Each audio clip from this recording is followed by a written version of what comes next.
Okay, ladies and gentlemen, hello, hello. Chapter 54, Pride and Prejudice. We only have 7 questions, so we'll get through it rather rapidly, I'm sure, because I don't have you to interact with. Question number 1, what upset Elizabeth the most about Darcy coming with Bingley? I love this part because she calls him teasing man. That's what she thinks about him. She's like, how come he can still be totally cool with my aunt and uncle when they're in town? He can still talk to them and everything's great. But when he comes here, he doesn't say a word. He doesn't talk to me at all. What's the big deal? I don't understand it. Teasing man. Why is he silent? Well, you know what? I'm not going to think about him anymore. Yeah, right. Question number 2. How did Jane think she and Bingley would now meet? Jane says, we will meet as common and indifferent acquaintances, meaning we're just going to see each other and go, sup. And that's it. And Elizabeth's like, yeah, right. That's not going to happen. Question number 3. Who did Darcy sit next to at dinner? He was on one side of Mrs. Bennet.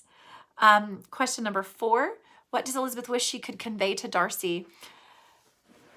Her mother's ungraciousness made the sense of what they owed him more painful to Elizabeth's mind, and she would at times have given anything to be privileged to tell him that his kindness was neither unknown nor unfelt by the whole of the family. So she wishes she could just thank him for everything that he did for Lydia from the family, because the family doesn't know. Number 5, what was the first question Elizabeth asked Darcy?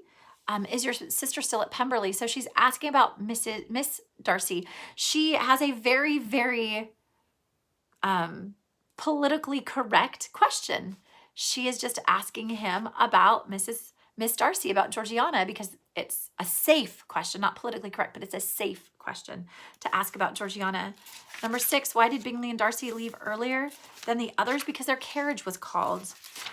Mistakenly called. And I want to explain to you, and I think I've talked a little bit about that, but the whole concept of the carriage being called,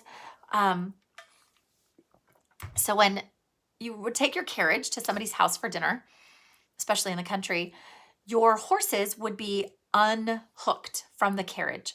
The carriage would be set on top of some type of a structure, like wood blocks, or I'm sorry, wood blocks or stones. So it would be easy to lift back up on top of the animals. And the animals were set off into the pasture to run around. And they were groomed by the horses. They were fed. So it was quite a ordeal. If you called for your carriage, the hostlers, the people in charge of the horses, would have to go out and round up your horses. And they would have to saddle your horses, and they would have to, put the bits in the horse's mouth and get everything all ready to go. And then they would have to harness them back into the carriages, and then they would have to bring the carriage around. And you don't just back up a carriage.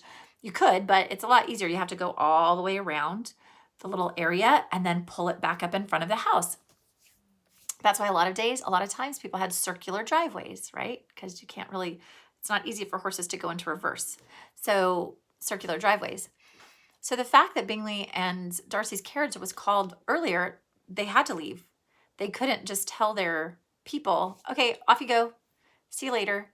We'll walk home, because now it's late at night. It's a 3 mile. They're not going to do that for 3 miles. So they left earlier than everybody else. And question number 7, why did Mrs. Bennet say she liked Mrs. Long's nieces? Mrs. Bennet. She liked Mrs. Long's nieces because they were ugly and they weren't competition between Jane and Mr. Bingley. So that's why she liked Mrs. Long's nieces. Okay, that's the end of chapter 54. I will see you guys for chapter 55.